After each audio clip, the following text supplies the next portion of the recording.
Estamos muy contentos en esta tarde. Es tarde para nosotros, yo sé que es noche para ustedes. Estamos aquí desde Los Ángeles en una semana de reavivamiento y testificación. Y estamos muy gozosos de poder compartir la palabra de Dios como cada noche, de lunes a viernes, hacemos en este grupo especial. Antes de iniciar y continuar con el estudio, hacer un pequeñito resumen de lo que vimos en el día de ayer, me gustaría presentarme delante de nuestro Dios para que nos dirija en el estudio de su palabra.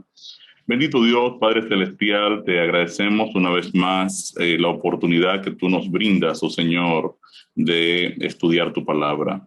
No hay ningún mérito en nosotros, sencillamente nos presentamos delante de ti en el nombre de Jesús. Y tal como tú señalas en tu palabra, podemos acercarnos confiadamente hasta tu mismo trono, gracias al sacrificio de Cristo Jesús por nosotros. Y en esta hora, oh Padre querido, yo te pido en el nombre de Jesús que tu Santo Espíritu nos inunde nuestros corazones, nuestras mentes, que pueda abrir nuestro entendimiento y que cada verso, cada texto que veamos en este día, pues nos toque de manera especial y nos anime a confiar, oh Señor, en ti, en tu gran amor para con nosotros, en tu amor incondicional y en esa gran salvación que ya tú nos has dado en Cristo Jesús. Bendito de manera especial cada pastor que está con nosotros, apoyándonos, cada hermano que participa con nosotros y cada familia aquí representada también la presentamos delante de ti para que tu bendición los alcance. Gracias, Padre Celestial, en el nombre de Jesús. Amén. Bien, nosotros estamos estudiando el supremo sacrificio de Cristo. Y ayer analizamos que el concepto de perdón en la Biblia no significa olvidar la ofensa. La Biblia enseña que Dios perdona el pecado cargándolo. Éxodo 34, 6 y 7 señala, Génesis, si nos puede leer, por favor. Sí, claro. Jehová, fuerte, misericordioso y piadoso, que guarda misericordia a millares, que perdona, Nasá, la iniquidad, la rebelión y el pecado. Excelente. La palabra Nasá, que se traduce en la Reina Valera como perdona, vimos que significa cargar, alzar, elevar. Quiere decir que Dios perdona el pecado cargándolo. La forma de Dios a perdonar al pecador es tomando la carga de pecado del pecador y él asumiéndola con sus consecuencias. No existe tal cosa como que Dios diga, bueno, Adán y Eva, ustedes pecaron, qué pena, bueno, olvidémonos de eso, sigamos adelante, espero que no lo vuelvan a hacer. No, la ley del pecado le dice a Dios, un momento, ellos tienen que morir. Y si tú quieres que ellos no mueran, entonces debe buscarme 2 vidas eternas que mueran en lugar de ellos y que los justifiquen. Porque la ley no puede cambiar. La ley del pecado demanda la muerte del pecador y obviamente si Dios quiere ahora resolver el problema del pecado de Adán y Eva, necesariamente debe quitarle el pecado y sus consecuencias de arriba y él ahora cargarlo o asumirlo. Esto está bien expresado en el texto de Isaías 53, los versos 4 al 6, que nos dicen: Ciertamente llevó él nuestras enfermedades y sufrió nuestros dolores, y nosotros le tuvimos por azotado, por herido de Dios y abatido. Mas el herido fue por nuestras rebeliones, molido por nuestros pecados. El castigo de nuestra paz fue sobre él, y por su llaga fuimos nosotros curados. Todos nosotros nos descarriamos como ovejas, cada cual se apartó por su camino. Mas Jehová cargó en él el pecado de todos nosotros.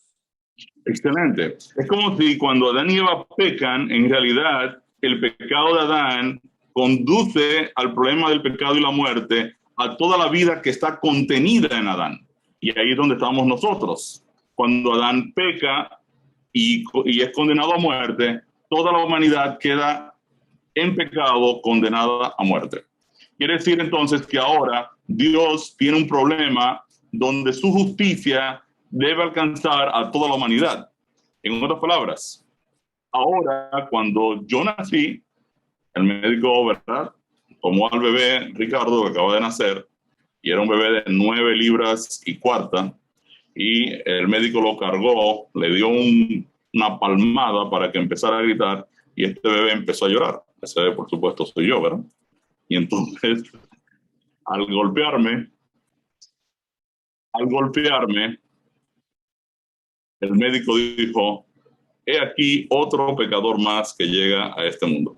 Quiere decir que desde que nací, ya nací con este flagelo del pecado y obviamente con el problema de la muerte ya sobre mí. Y Dios me dice, mira Ricardo, tú eres pecador, la verdad que yo lo voy a decir, bueno, la verdad es que yo no elegí nacer, ya nací en esta condición. Es por ello que yo necesitaría alguien que resuelva el problema de mi pecado, alguien que lo cargue, alguien que esté dispuesto a asumirlo y a librarme de esta condena, de este problema, de este castigo. Nosotros vimos también el día de ayer que la muerte de Cristo nos reconcilió con Dios, tal y como dice Romanos 5:10. Porque si siendo enemigos fuimos reconciliados con Dios por la muerte de su Hijo, mucho más estando reconciliados seremos salvos por su vida. Entonces, siendo enemigos de Dios. Recuerden que cuando estudiamos el amor incondicional de Dios, decíamos que el amor de Dios no reacciona frente al problema de la maldad humana. Dios puede amar incluso a sus enemigos, puede amar incluso a las personas que lo rechazan. Dios puede morir por ellos, puede redimirlos, puede salvarlos, puede poner su vida en como paga, ¿verdad? Como paga por la muerte de sus enemigos. El texto de Romanos 5:10 nos dice esto de forma muy clara. Si siendo enemigos fuimos reconciliados con Dios por la muerte de Cristo, mucho más, si ahora hemos sido reconciliados, si ahora hemos aceptado la salvación, ¿cuántas cosas más no estaría Dios dispuesto a darnos a nosotros? Es lo que quiere decir el apóstol Pablo en este texto. La Biblia también enseña que Dios justifica y acepta como justo al que tiene una fe verdadera en Jesús, y lo vimos en la versión de la Biblia actual, Romanos 3:26. Vamos a ver qué nos dice el texto. Fue para demostrar y probar en el tiempo presente, el momento actual, que Él mismo es justo y que Él justifica y acepta como justo al que tiene una fe verdadera en Jesús. Excelente. Dios entonces a través del Evangelio va a demostrar en el tiempo actual, en el tiempo de Cristo Jesús, cuando Dios envía a Cristo, Dios ahora le va a demostrar al universo que Él es el justo y que al mismo tiempo Él es quien justifica y acepta como justo al que por la fe ha aceptado el sacrificio de Cristo Jesús. Esto es bien interesante y es tan importante nosotros comprender esto porque en el mundo existen dos grupos de personas. Las personas que entienden que pueden salvarse a sí mismos por su esfuerzo personal, donde Dios tiene que aceptar mis obras como un sacrificio que tiene la capacidad de pagar por mis pecados, o las personas que tienen una fe verdadera en Cristo Jesús y dependen de la salvación que Dios les regala a través de Cristo Jesús. Son dos grandes grupos.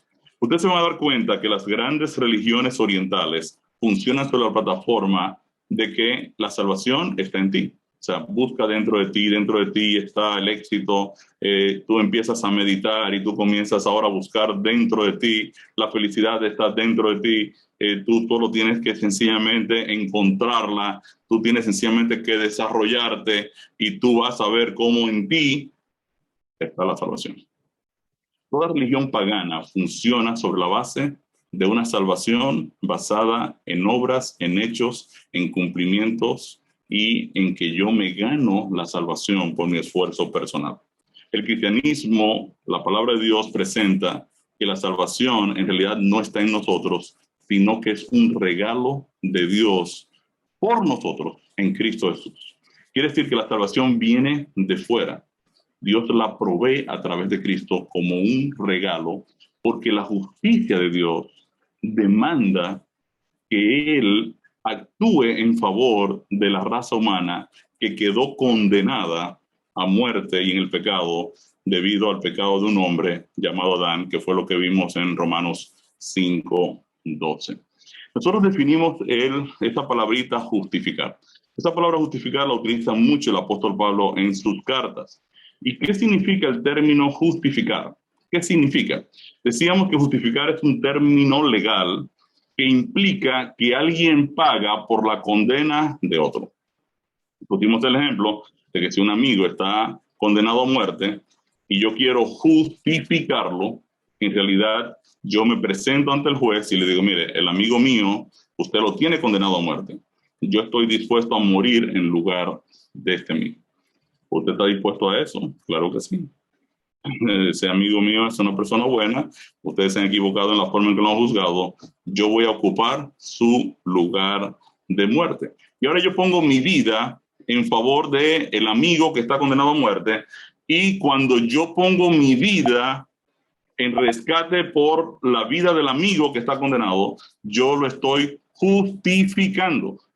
Quiere decir que justificar significa pagar por la condena de otro. O sea, si yo entregué mi vida a cambio de la vida de mi amigo que estaba condenado a muerte, él ahora puede salir libre porque ya una vida se puso en lugar de la vida de él y esa vida lo justificó. Lo justificó. Si en caso dado, en vez de estar condenado a muerte, mi amigo estuviera condenado a muerte eterna, pues obviamente para poder justificar a este amigo, habría que entregar una vida eterna que no haya pecado, porque si pecó, está en la misma condición de condena de muerte eterna. Tiene que ser una vida eterna que no haya pecado, que esté también dispuesta a ponerse en lugar de la persona condenada. También hablábamos del concepto de que obviamente una vida no puede justificar varias vidas, a menos que esta vida no tenga alguna característica especial. Bueno, palabra, yo no puedo presentarme ante un juez y decirle al juez, vamos en Los Ángeles, yo ir a la cárcel de Los Ángeles y decir, miren, yo vengo aquí a cumplir la condena de todos los presos que ustedes tienen en esta cárcel. Porque el juez me va a decir, o la cárcel me va a decir, no, usted no puede hacer eso. Aquí tenemos 500 presos. Algunos condenados a cadena perpetua, otros a 30 años, otros a 10, otros a 15. Y algunos incluso están esperando la muerte. Usted no lo puede justificar a todos. Usted pudiera, a lo sumo, ocupar el lugar de una persona. Vamos a ver, a través del sacrificio de Cristo, por qué Cristo sí podía justificar a los miles de millones de seres humanos. Nosotros analizamos, cuando estudiamos ahora la llegada de Cristo a la tierra, que el enemigo de Dios había intentado en varias ocasiones eliminar a Cristo, pero esto no fue posible porque dice la Biblia que no había llegado todavía la hora de Cristo morir. Vamos a leer Juan 7:30 y 8:20. Entonces procuraban prenderle, pero ninguno le echó mano porque aún no había llegado su hora.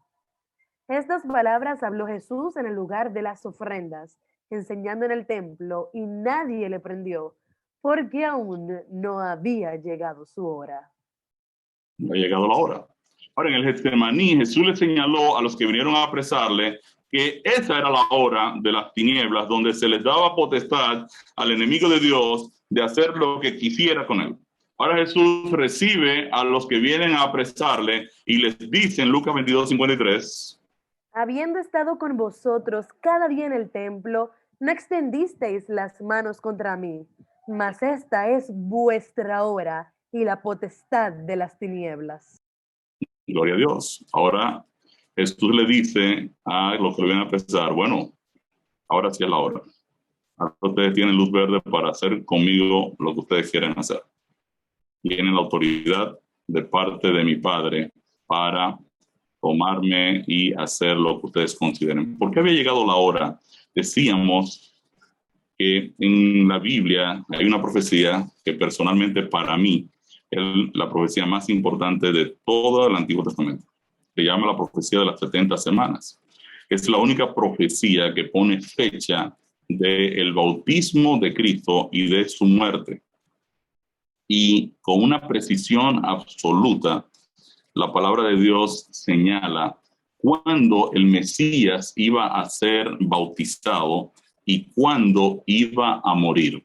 Decíamos que los judíos, de hecho, han declarado una maldición al que intenta analizar la profecía de Daniel 9, porque obviamente todos los eventos que apuntaban a esta profecía se cumplieron en el tiempo, y lo que fue el decreto de Artajerjes, que era la base del inicio de esta profecía, en realidad el ángel Gabriel dijo: cuando llegue el momento del decreto para restaurar y reconstruir a Jerusalén, a partir de ahí habrán pasado 69 semanas, y en esas 69 semanas el Mesías, la palabra Mesaya significa ungido, el Mesías será ungido, llegará el ungido de Dios.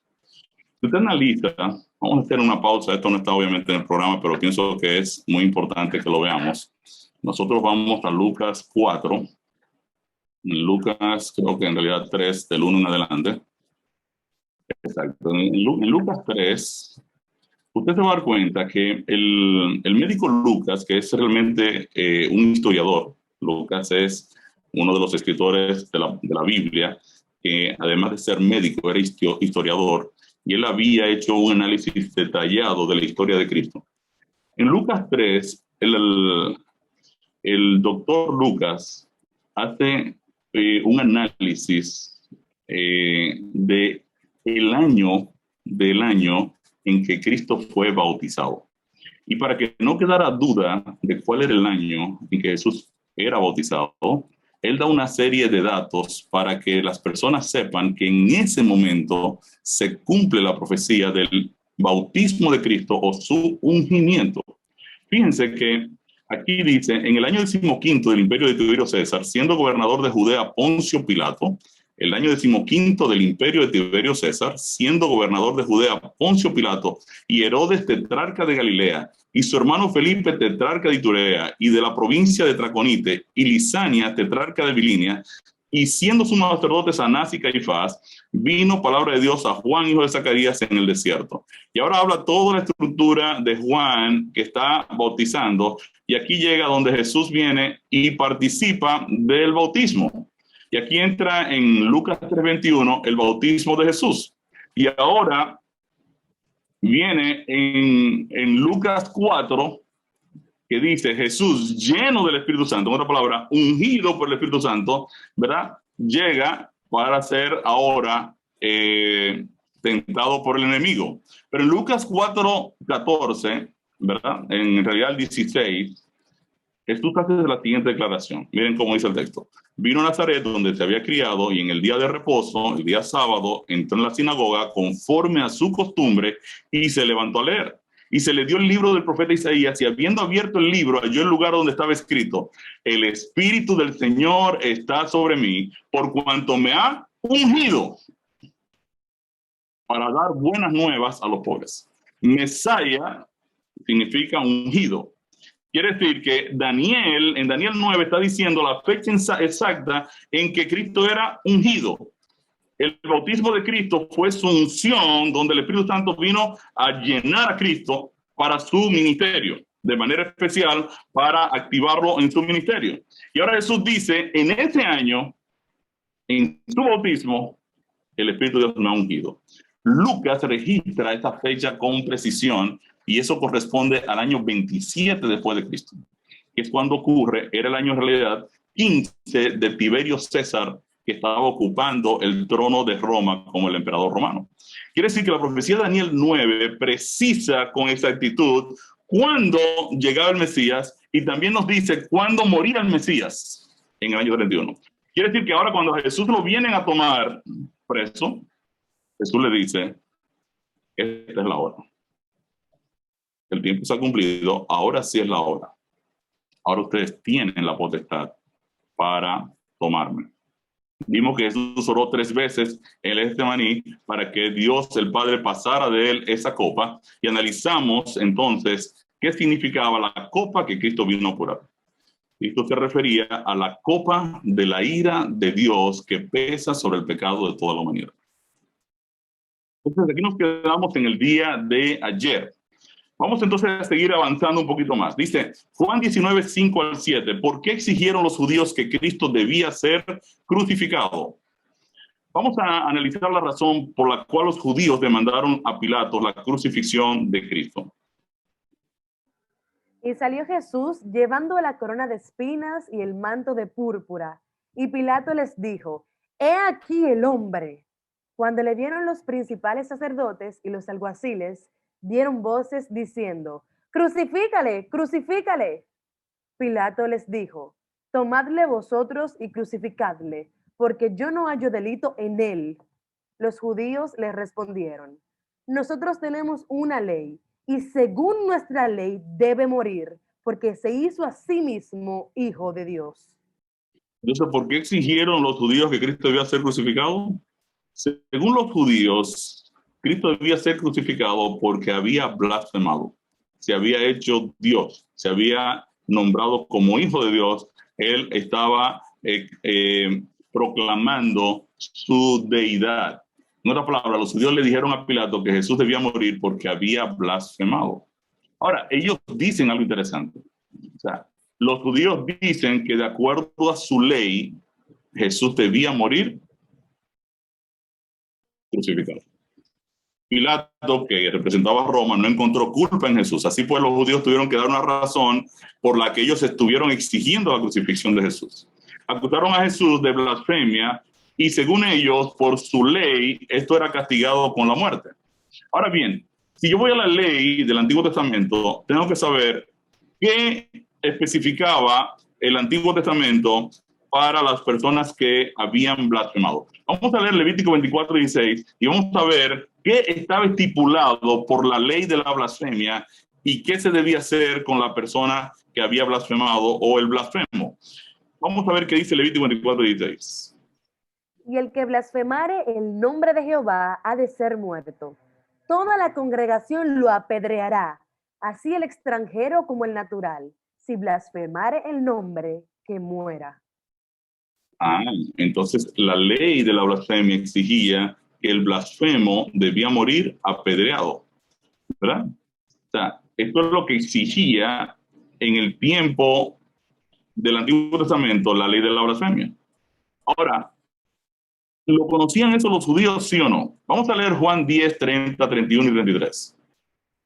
Yo y el Padre uno somos. Entonces los judíos volvieron a tomar piedras para apedrearle. En Juan 10, 30 y 31, Jesús se está haciendo uno con el Padre. Ellos entendieron que Jesús estaba blasfemando y ¿qué hicieron? Tomaron piedras porque la ley establecía apedreamiento para el blasfemo. Vamos a leer Juan 10, 33.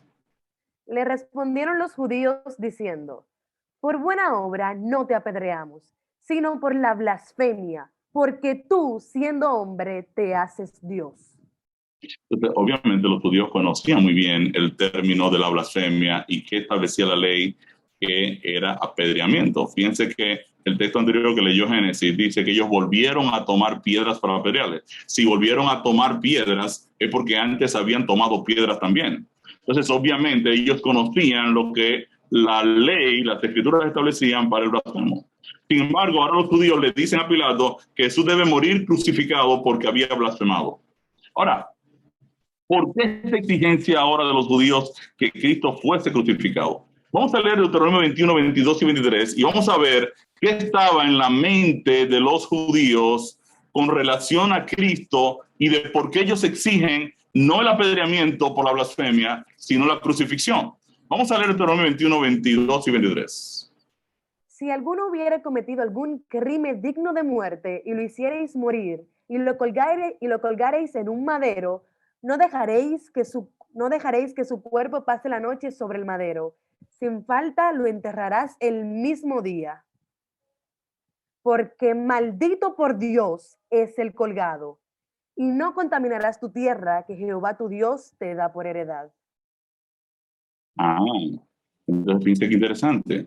Para los judíos, colgar de un madero era recibir la maldición de Dios.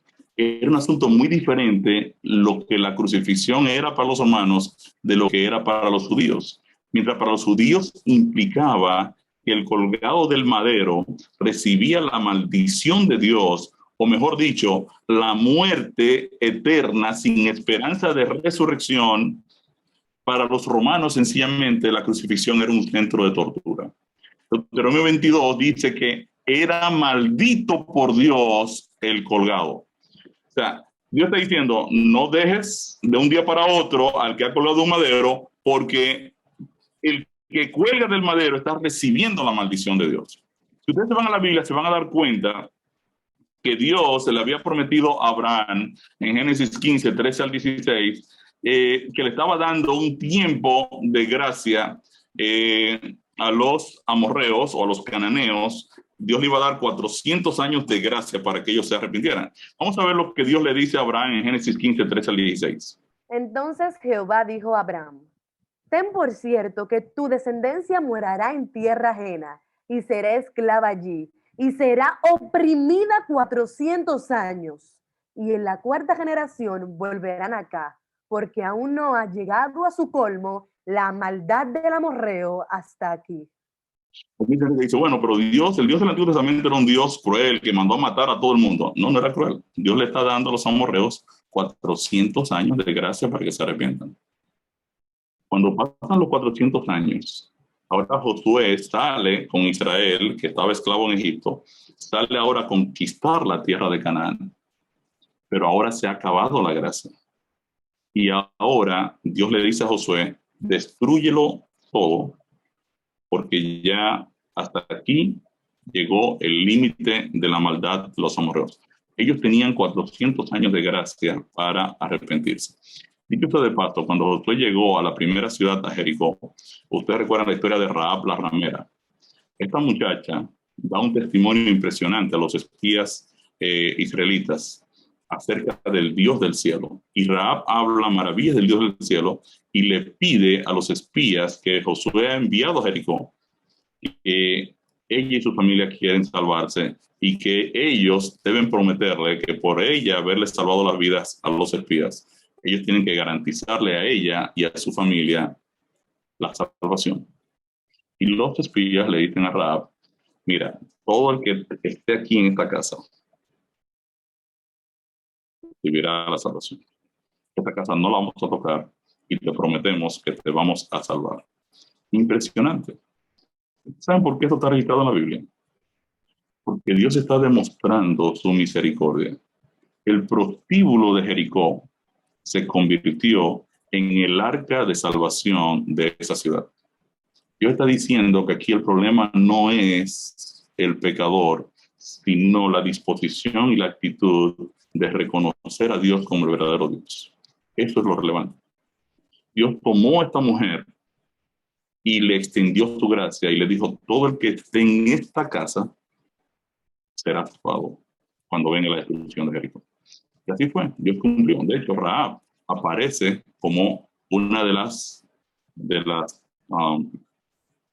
tatarabuelas de Cristo. Fue reconocida por Dios para ser parte del linaje de la descendencia de Cristo Jesús. Ahora, muchos se preguntan, ¿por qué Dios mandó a borrar la memoria de Amalek? ¿Y por qué mandó a barrer todo?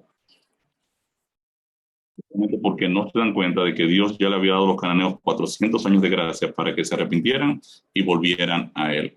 Entonces, es interesante porque los que no se arrepintieron fueron eliminados. Ahora, en Josué 10, 22 y 26 se nos narra la muerte de 5 reyes amorreos a los que Josué colgó en maderos. ¿Por qué Josué colgó en maderos a los reyes cananeos? Vamos a leer el texto. Entonces dijo Josué, abrid la entrada de la cueva y sacad de ella a esos 5 reyes.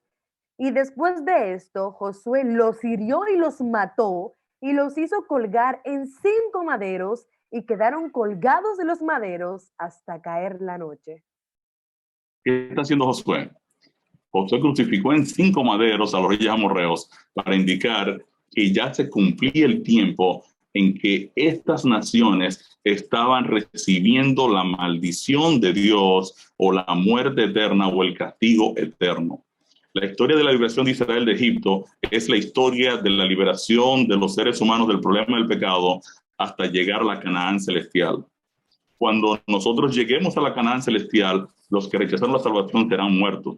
Y exactamente pasó en el modelo de la salvación de Israel. Israel, que era esclavo de Faraón, símbolo de la esclavitud nuestra del pecado, fue libertado por medio de la sangre del Cordero y llegaron hasta Canaán, y aquí fueron destruidos para siempre los que rechazaron la salvación. De igual manera, al final del tiempo, los que rechazaron la salvación en Cristo también serán eliminados y habrán recibido la maldición de Dios por haber rechazado el vehículo de salvación que Dios ha estado ofreciendo. Los escritores del Nuevo Testamento se refirieron a Cristo en la cruz como aquel que colgó del madero. Vamos a ver algunos ejemplos. Primero de Pedro 2:24.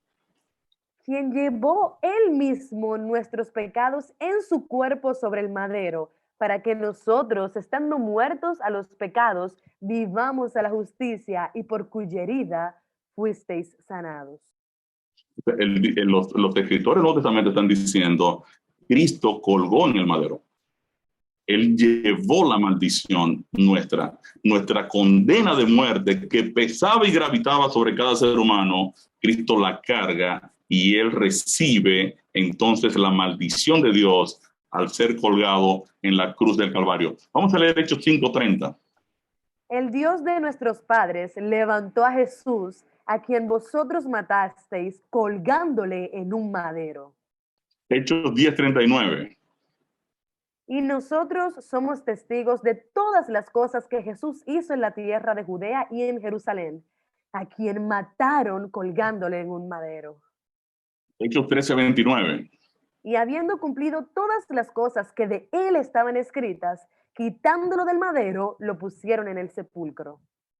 Fíjense que los judíos no estaban utilizando, los escritores del Nuevo Testamento no utilizaban el término crucifixión, utilizaban el término colgar del madero, porque para los judíos colgar del madero era recibir la maldición de Dios. Colgar de un madero representaba la muerte sin esperanza de resurrección. Dado que Jesús había predicho su resurrección en Juan 2:19-22, los judíos querían asegurarse que Jesús recibiera la maldición de Dios para que él no resucitara. Y esa es la razón por la que exigieron que Cristo fuese crucificado. Vamos a leer Gálatas 3:10. ¿Bajo qué están todos aquellos que desobedecen la ley de Dios? Porque todos los que dependen de las obras de la ley están bajo maldición, pues escrito está: maldito todo aquel que no permaneciera en todas las cosas escritas en el libro de la ley para hacerlas. ¿Quiénes están bajo maldición? Todos los que no permanecen en la obediencia perfecta a la ley de Dios están bajo maldición. ¿Y quiénes son esas personas? Todos los seres humanos. ¿Está usted, estoy yo? Todos los que no permanecemos en la ley de Dios, en obediencia completa y perfecta a la ley de Dios, nos encontramos bajo maldición, condenados a muerte. La maldición de la ley es el adiós a la vida para siempre, la muerte eterna. Y este es el salario del pecado que merece cada uno de nosotros como pecadores. Muchos usan este verso para decir que los que obedecen la ley están bajo maldición, pero lo que el texto dice es todo lo contrario. Los que no obedecen la ley están bajo maldición. En otras palabras, esta es la realidad de todos los seres humanos. Todos hemos desobedecido y nos encontramos en maldición. Fíjense, algunos textos, por ejemplo, Salmo 119:1 declara que son dichosos o bienaventurados los que andan en la ley del Señor. Apocalipsis 22:14 dice que son bienaventurados los que guardan los mandamientos. Quiere decir que los que son malditos son los que no lo guardan. Pero como toda la humanidad ha pecado, toda la humanidad se encuentra bajo maldición, ahora lo que Jesús va a hacer es tomar la maldición que recae sobre todos nosotros y él la va a asumir. Eso es lo que el apóstol Pablo explica en Gálatas 3:13, cómo Cristo nos redimió de esta maldición. Cristo nos redimió de la maldición de la ley, hecho por nosotros maldición, porque está escrito, maldito todo el que es colgado en un madero. Excelente. 2 Corintios 5:21 dice que Dios hizo a Cristo, a quien no conoció pecado, lo hizo pecado para que nosotros fuésemos hechos justicia de Dios en él. Quiere decir que ahora Cristo va a ocupar nuestro lugar.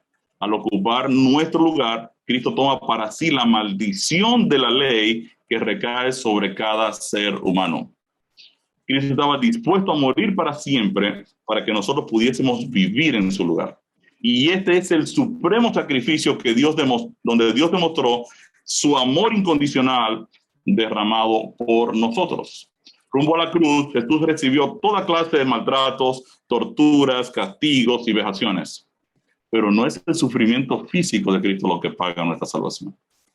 Contrario a lo que se enseña en la película La Pasión de Cristo, los clavos, la corona de espinas, los azotes y el sufrimiento físico de Jesús no fueron los que pagaron nuestra redención. Solo fueron el testimonio público que expuso el carácter homicida del enemigo de Dios. Miren qué dice Colosenses 2:15 con relación a toda esta parafernalia y toda esta tortura y todo este sufrimiento físico de Cristo, que en realidad esto estaba demostrando. Vamos a leer Colosenses 2:15. Y despojando a los principados y a las potestades, los exhibió públicamente, triunfando sobre ellos en la cruz. Muy interesante. En la cruz, el sufrimiento físico de Cristo reveló el carácter asesino de Satanás. Recuerden, y siempre quiero recordarles esto, no se olviden el conflicto del bien y del mal detrás de las escenas del plan de salvación y de la cruz. Todo el universo está atento a lo que está ocurriendo en la cruz. Y todo el universo está viendo cómo el enemigo de Dios está ocupando a las personas que están escupiendo a Cristo, bofeteándolo, gritándole, haciéndole toda clase de burlas. Todo el eje del mal está ocupando ahora a las personas que están dando seguimiento a la cruz.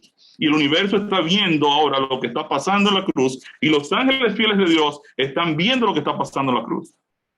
Es por ello que la Biblia dice que la maldad de Satanás, de los principados y potestades, fue exhibida públicamente frente a todo el universo.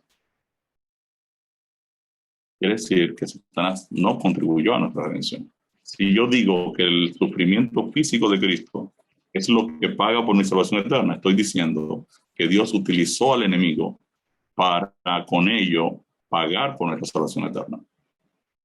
Sería un error del evangelio, porque Satanás no pagó por nuestra salvación, ni intervino en el plan de salvación. ¿Qué es lo que en realidad paga por mi salvación?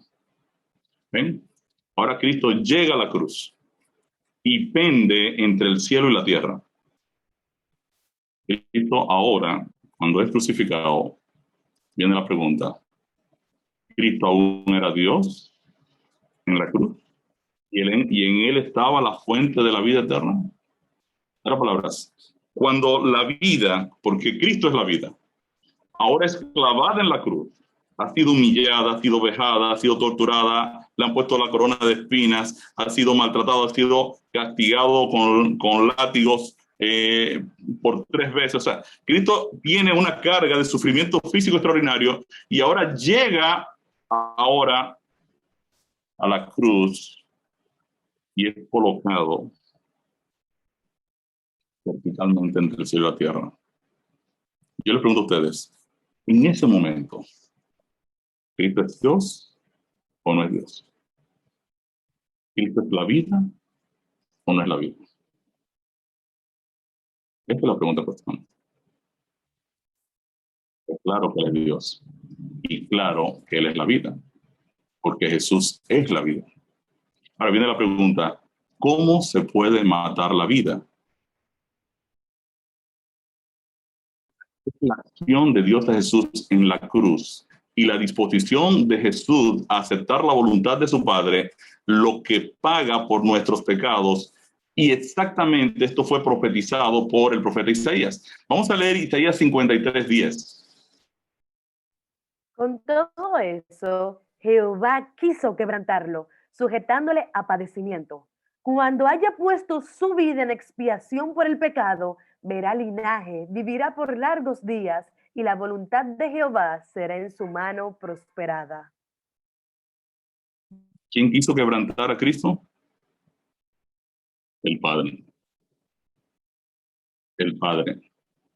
El Padre ahora va a quebrantar a Cristo y va a derramar su ira sobre el pecado que afecta a toda la humanidad en la persona de Cristo.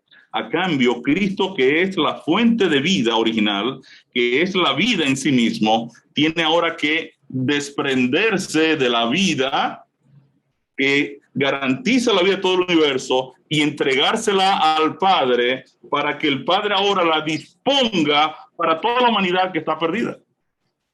El apóstol Pablo lo explica así en 2 Corintios 5:21. Al que no conoció pecado, por nosotros lo hizo pecado, para que nosotros fuésemos hechos justicia de Dios en él. Dicho de otra manera, en la cruz Cristo no podía salvarse a sí mismo y la raza humana al mismo tiempo. Es o lo uno o lo otro. Lucas 23:35, los tipos de abajo le gritan a Jesús en Lucas 23:35, ¿qué le gritan? Y el pueblo estaba mirando, y aún los gobernantes se burlaban de él, diciendo: a otro salvó, sálvese a sí mismo, si este es el Cristo, el escogido de Dios. Cristo no podía salvar a la humanidad y salvarse a sí mismo al mismo tiempo. Él tenía que entregar la fuente de vida eterna para salvar a todos los seres humanos. Analicemos el concepto de forma más sencilla. Cuando Adán peca, todos estábamos contenidos en Adán cuando Adán pecó. Todos los seres humanos quedaron condenados al problema del pecado y de la muerte. Ahora el pecado dice, ok, Dios, si tú quieres redimir a toda la humanidad y son miles de millones de seres humanos los que están condenados al problema de la muerte y del pecado, tú tendrías que buscarme miles y millones de vidas eternas que puedan ahora pagar por la condena de todo ese grupo de gente. Y yo dije, no, yo voy a hacer algo más sencillo. Yo te voy a entregar mi vida eterna.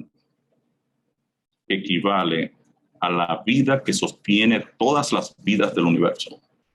Y yo la voy a poner sobre la mesa y la voy a entregar a ti, pecado, para que tú me les des acceso a la vida eterna a toda la humanidad perdida. Y yo ocuparé el lugar de la humanidad a cambio en la cruz del Calvario.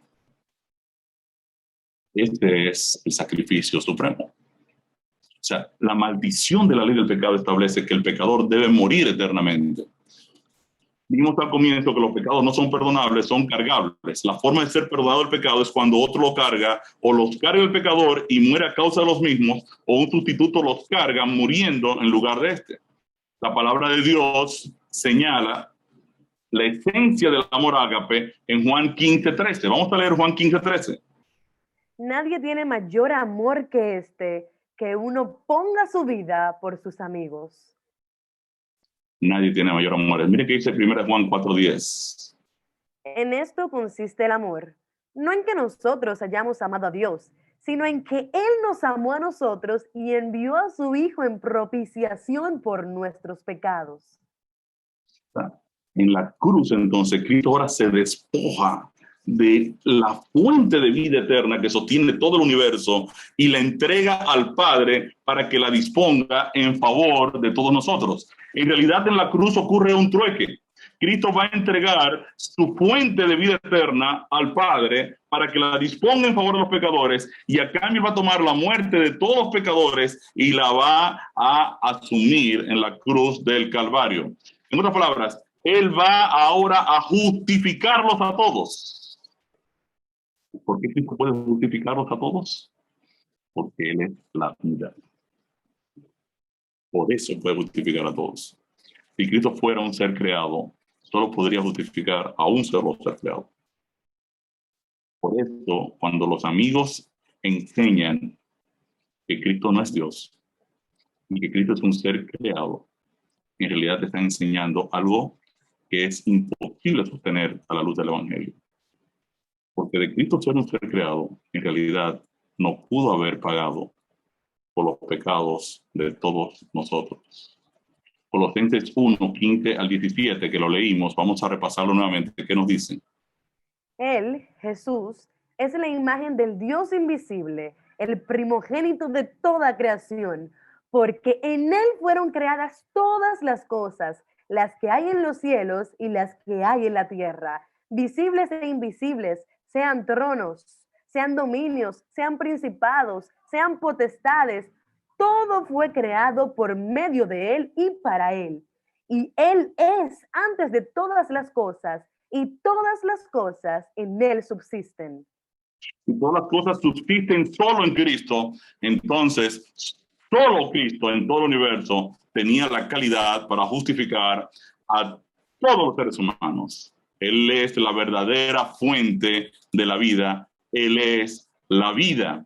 Por eso hay un himno precioso que dice fuente de la vida eterna. Lo que lo tenemos aquí, a ver si lo tengo aquí. Acá. No está en audio. Bueno, perfecto. Fuente de la vida eterna y de toda bendición, ensalzar tu gracia tierna debe todo corazón. Tu piedad inagotable se deleita en perdonar. Solo tú eres adorable. Gloria a ti debemos dar. Filipenses 2, 5 al 8, entonces expresa el proceso de la cruz. Vamos a verlo cómo de forma extraordinaria ocurre el intercambio que sí paga por nuestra salvación eterna. Vamos a ver Filipenses 2, 5 al 8. Haya pues en vosotros este sentir que hubo también en Cristo Jesús, el cual, siendo en forma de Dios, no estimó el ser igual a Dios como cosa que aferrarse, sino que se despojó a sí mismo, tomando forma de siervo, hecho semejante a los hombres, y estando en la condición de hombre, se humilló a sí mismo, haciéndose obediente hasta la muerte y muerte de cruz. Excelente. Esta palabra de Filipenses 2, 5 al 8, vamos a buscarla aquí en el original para que ustedes vean qué interesante. Filipenses 2, 5 al 8. 2, 5 al 8. Haya pues en vosotros este sentir que hubo también en Cristo Jesús, el cual siendo en forma de Dios, no estimó el ser igual a Dios como cosa que aferrarse, sino que se despojó. Esa palabra en griego es kenoó, significa se despojó, se desvaneció, se vació de sí. O sea, en otras palabras, Cristo ahora en la cruz del Calvario se despoja de la fuente de vida y ahora se la entrega al Padre. En otras palabras, Cristo ahora va a entregar su vida eterna porque el Padre no se la puede quitar, porque Cristo es Dios. Cristo ahora va a proceder a desprenderse de la fuente de la vida eterna que sostiene la vida de todo el universo y le va a decir al Padre, Padre, te entrego la fuente de vida, perdona a los pecadores, sálvalos, dales vida eterna y yo en cambio apuro la maldición que pesa sobre el pecado. Tu ira, oh Dios, yo la voy a asumir en lugar de los pecadores.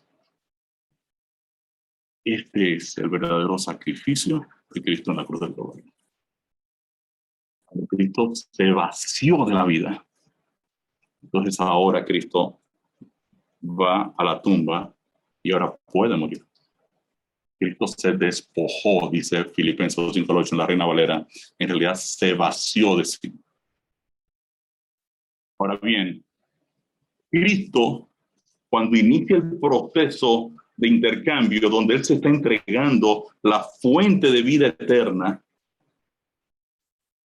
y va a empezar a apurar ahora el castigo de Dios sobre el problema del pecado, tiene un instante donde Cristo puede quedarse con su vida eterna, que se pierdan los pecadores, porque ahora Cristo comienza a ver al Padre en una forma de juez, de juicio, que va a aplicar el castigo sobre los pecadores al final del tiempo.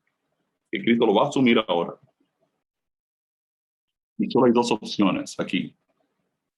puede ser que el Padre haya encontrado pecado en Cristo, o en realidad esta es la forma del Padre de resolver el problema del pecado. Si el Padre ha encontrado pecado en Cristo, colapsa todo el plan de salvación, se pierde toda la humanidad y Cristo pierde su vida eterna.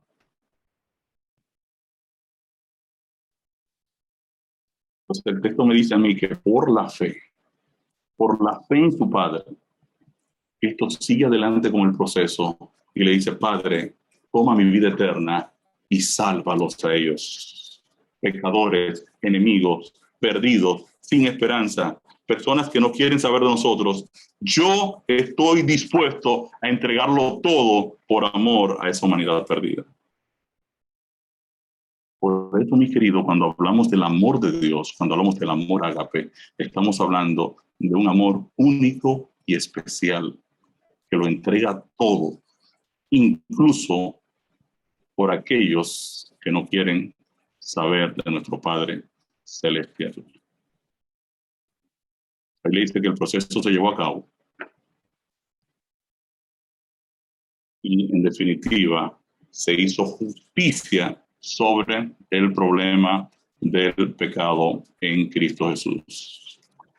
Es importante que ahora nosotros pensemos en este sacrificio supremo, porque ahora el Padre toma la fuente de la vida eterna y la dispone para todos nosotros, pecadores, impíos y enemigos de Él, y Cristo ahora asume en la cruz del Calvario nuestro castigo de muerte eterna. Vamos a leer 1 de Pedro 2:24 para que ustedes vean qué nos dice. Quien llevó él mismo nuestros pecados en su cuerpo sobre el madero, para que nosotros, estando muertos a los pecados, vivamos a la justicia, y por cuya herida fuisteis sanados. Vamos a leer 1 Corintios 15:3. Porque primeramente os he enseñado lo que asimismo recibí, que Cristo murió por nuestros pecados, conforme a las Escrituras. Con Cristo muerto, el Padre ha cargado el pecado de todos los seres humanos a la cuenta de la cruz. Al satisfacer la demanda del pecado, ahora el Padre es justo y puede perdonar a cada pecador que por la fe acepte el sacrificio de Cristo. Quiere decir que ahora el Padre tiene suficiente vidas eternas porque tiene la fuente de la vida eterna de Cristo en sus manos y ahora puede acercarse a cada pecador y ofertarle la vida eterna a cada pecador, porque ahora Él tiene la fuente de la vida eterna, con suficiente vida eterna para ofrecerla a cada ser humano que por la fe acepte a Jesús como su Salvador personal. Vamos a parar aquí porque se nos fue el tiempo. Vamos a ver mañana todo el proceso de la resurrección de Cristo y vamos a ver ahora cómo el Padre resucita a Cristo para completar el proceso de nuestra redención eterna.